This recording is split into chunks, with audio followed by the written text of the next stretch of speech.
21 জুলাই 2025 দুপুর ঢাকার উত্তর দিয়াবাড়ির মাইলস্টোন স্কুল অ্যান্ড কলেজের ছাদে একটি ট্রেনিং ফাইটার বিমান বিধ্বস্ত হলো।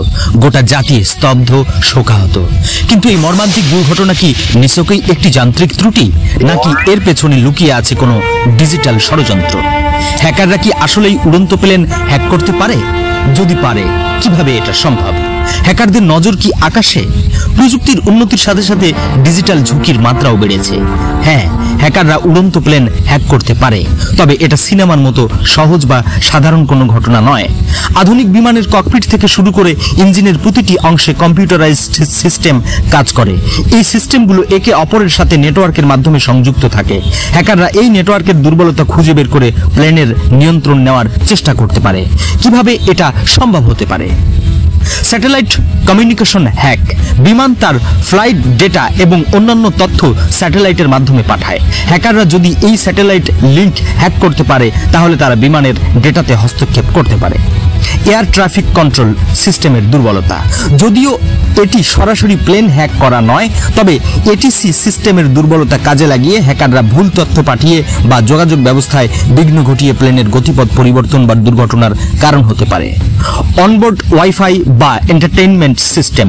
কিছু বিশেষজ্ঞ মনে করেন, বিমানের অনবোর্ড ওয়াইফাই বা বিনোদন ব্যবস্থার মতো বাহ্যিক সিস্টেমগুলো যদি দুর্বলভাবে সুরক্ষিত থাকে, তাহলে তা হ্যাকারদের জন্য প্লেনের মূল সিস্টেমে প্রবেশের পথ খুলে দিতে পারে। Supply chain attack. বিমান তৈরির সময় ব্যবহৃত যন্ত্রাংশ বা সফটওয়্যারে যদি ম্যালওয়্যার ঢুকিয়ে দেওয়া হয়, তবে তা প্লেনের জন্য দীর্ঘমেয়াদী ঝুঁকি তৈরি করতে পারে। GPS spoofing.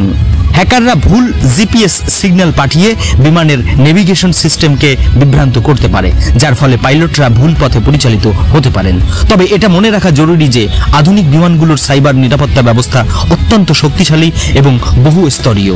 হ্যাকারদের পক্ষে এই নিরাপত্তা ভেদ করে বিমানের সম্পূর্ণ নিয়ন্ত্রণ নেওয়া অত্যন্ত কঠিন। দিয়াবাড়ির দুর্ঘটনা ডিজিটাল ষড়যন্ত্রের আলামত কি মিলেছে? ঢাকার দিয়াবাড়িতে ট্রেনিং ফাইটার বিমান বিধ্বস্ত হওয়ার ঘটনাটি অত্যন্ত হৃদয় বিদারক। এই ধরনের দুর্ঘটনার কারণে অনুসন্ধান সাধারণত অত্যন্ত পুঙ্খানুপুঙ্খ তদন্ত করা হয়। যান্ত্রিক ত্রুটি, পাইলটের ভুল, আবহাওয়ার প্রভাব বা অন্য কোনো বাহ্যিক কারণ সবকিছুই খতিয়ে দেখা হয়। এখন পর্যন্ত এই দুর্ঘটনায় কোনো ডিজিটাল ষড়যন্ত্রের আলামত মেলার খবর পাওয়া যায়নি।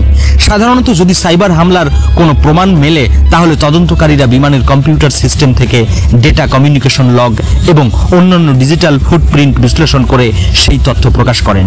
যেহেতু এটি একটি ট্রেনিং বিমান ছিল, তাই এর নিরাপত্তা ব্যবস্থা বাণিজ্যিক বিমানের চেয়ে কিছুটা ভিন্ন হতে পারে, কিন্তু তারপরও এটি একটি অত্যন্ত সংবেদনশীল বিষয়। বর্তমানে এই দুর্ঘটনা নিয়ে তদন্ত চলছে এবং যতক্ষণ না তদন্তের ফলাফল প্রকাশ করা হচ্ছে, ততক্ষণ পর্যন্ত কোনো নির্দিষ্ট কারণ সম্পর্কে মন্তব্য করা সম্ভব নয়।